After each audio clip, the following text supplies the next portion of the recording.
The tit-for-tat measures being taken by the United States and Russia against each other's journalists are bad news for press freedom in both countries. Worse, they signal a growing willingness to clamp down on alternative media outlets, which is palpable in Britain too. The campaign to expose Russian meddling in the U.S. 2016 presidential election, sporadically echoed on this side of the water with reference to the referendum on EU membership, is frankly an exercise in scaremongering. The idea of foreign interference in an election conjures up ideas of voter rigging, or at the very least the sort of massive financial intervention on one side practiced by the United States over decades, Italy in 1948 and Russia in 1996 being two of the most blatant examples. That's not what Russia is accused of.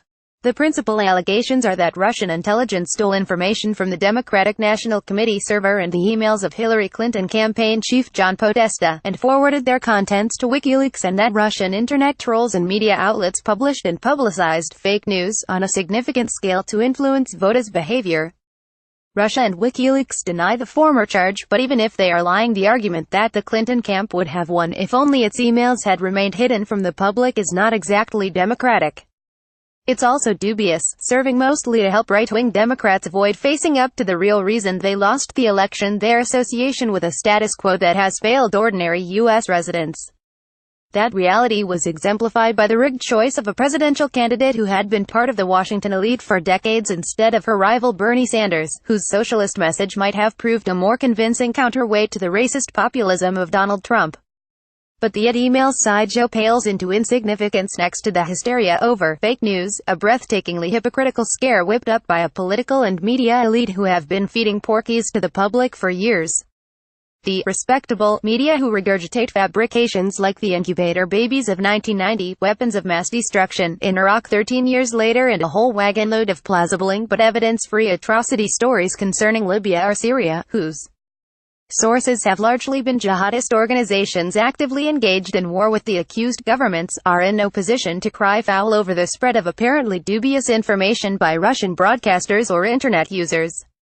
The Morning Star is well aware of the poisonous influence of misleading media coverage. Years of demonization of immigrants and benefit claimants in the likes of The Sun and the Daily Mail has warped our politics and played its part in what the establishment likes to term the radicalization of dangerous individuals who proceed to attack and sometimes even kill black people, or Muslims, or wheelchair users, or in one tragic case last year the MP Joe Cox. No one on the left today could be ignorant of the systematic media demonization of the first labor leader in a century to offer real change, the demoralizing effect it has had on our movement, and the potent weapon it has sometimes proved in the hands of our enemies.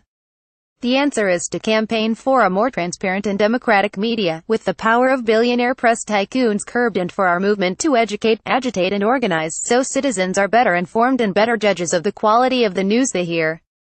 Banning or sling foreign journalists and demonizing individual platforms, as Theresa May hinted she would consider at her Mansion House speech, serves only to tighten the establishment's stranglehold on information and, by discrediting the results of democratic votes, provide an excuse for these to be disregarded. Related tags.